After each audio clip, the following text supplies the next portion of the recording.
Assalamualaikum warahmatullahi wabarakatuh. Bismillahirrahmanirrahim.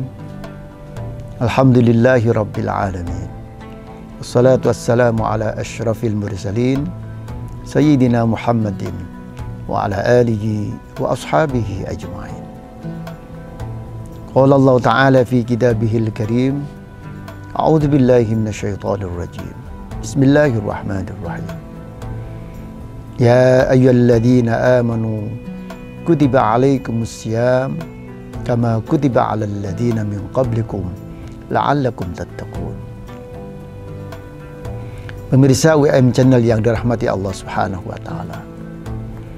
Alhamdulillah, kita bersyukur kepada Allah Subhanahu wa taala karena kita semuanya masih diberikan kesempatan, diberikan kesehatan oleh Allah sehingga kita bisa masuk di dalam bulan Ramadan, dan mudah-mudahan pada bulan Ramadan ini kita semuanya bisa memaksimalkan diri, bisa mengisi hari-hari dalam bulan Ramadan untuk meningkatkan kualitas keimanan dan ketakwaan kita kepada Allah Subhanahu wa taala.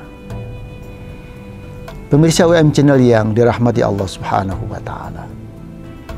Sebagai seorang muslim, sudah barang tentu kita harus meningkatkan pengetahuan kita tentang keislaman.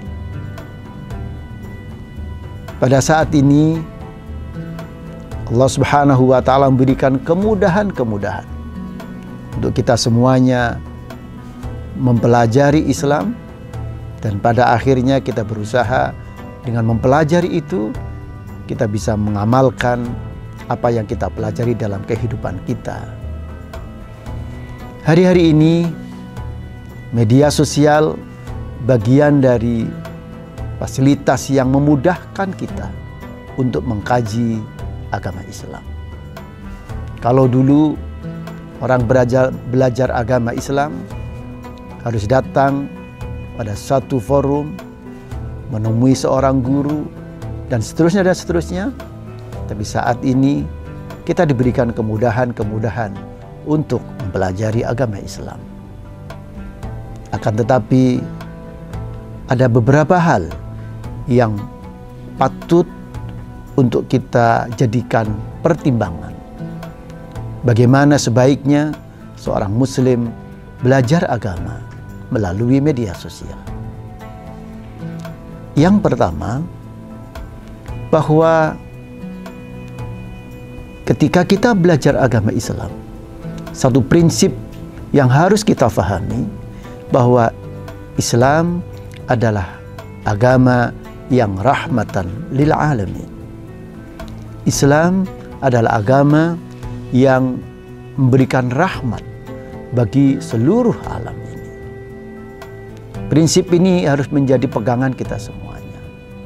Ketika kita belajar tentang agama Islam, maka kita harus melihat bagaimana konten-konten itu disampaikan, bagaimana narasumber menyampaikan itu. Ketika materi, ketika narasumber menyampaikan konten-konten keislaman yang jauh dari prinsip rahmatan lil alamin, maka ada baiknya para pemirsa yang terhormat untuk mempertimbangkannya. Sebab rahmatan lil alamin adalah prinsip utama. Kalau kita belajar dan konten-konten itu tidak selaras dengan visi rahmatan lil alamin, maka sebenarnya itu bertentangan dengan prinsip agama Islam. Islam selalu menyampaikan kedamaian.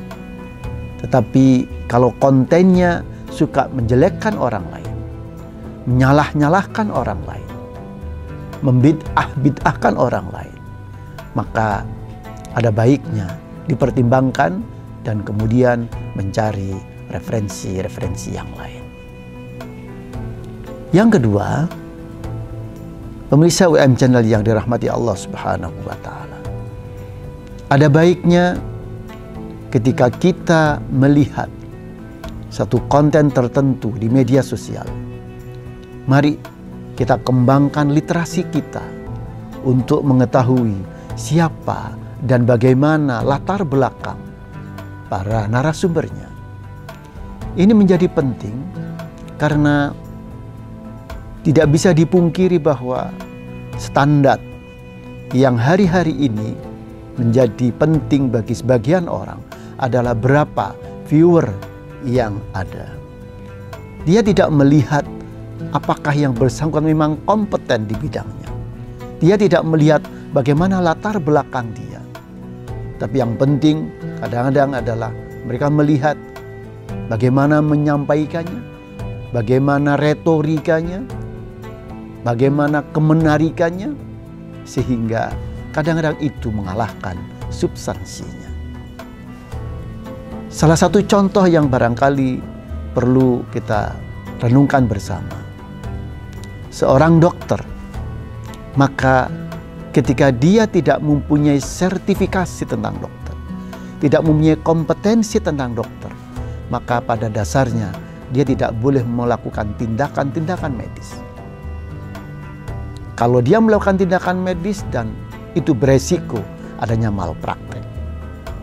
Tetapi hal ini seringkali diabaikan. Dalam hal belajar agama juga begitu. Banyak di antara para dai, dia tidak mempunyai kompetensi yang sebenarnya. Dan dia baru belajar tentang agama. Tetapi karena kemampuan retorikanya, kemampuan penampilannya, dia kemudian bisa meyakinkan orang lain bahwa apa yang dia sampaikan adalah benar. Dan ini kalau tidak kita tumbuhkan literasi tentang pengetahuan kita tentang latar belakang mereka, saya khawatir bahwa ajaran agama, materi-materi keagamaan bisa jadi menjadi malpraktek bagi kebanyakan orang. Dan harapan kita untuk memperkaya kajian-kajian kita tentang Islam, pengetahuan-pengetahuan kita tentang Islam, yang pada akhirnya menjadi Islam yang rahmatan lil alamin, sangat mungkin jauh dari apa yang kita harapkan. Pemirsa UM Channel yang dirahmati Allah Subhanahu wa taala. Bulan Ramadan adalah bulan yang sangat mulia. Saya menganjurkan pada siapapun, termasuk diri saya sendiri, untuk memanfaatkan Ramadan dengan sebaik-baiknya untuk mengkaji tentang Islam, meningkatkan pemahaman kita tentang Islam dari berbagai sumber, dari berbagai platform di media sosial. Mari kita gunakan itu sebaik-baiknya. Tapi pesan penting yang ingin kami sampaikan bahwa harus kita faham Islam adalah rahmatan lil alamin. Ada barang tentu kajian-kajian, konten-konten yang harus kita lihat, yang kita ikuti, prinsipnya harus selaras dengan prinsip Islam rahmatan lil alamin. Barangkali itu yang bisa kami sampaikan. Semoga para pemirsa UM Channel yang dirahmati Allah terus sehat dan bisa mengisi Ramadan dengan baik, bisa sampai akhir Ramadan dengan kualitas ibadah yang meningkat, dan semoga kita akan diberikan ampunan oleh Allah atas semua dosa-dosa kita pada kehidupan ini, dan mudah-mudahan kita akan mengakhiri Ramadan dengan prestasi yang luar biasa. Wassalamualaikum warahmatullahi wabarakatuh.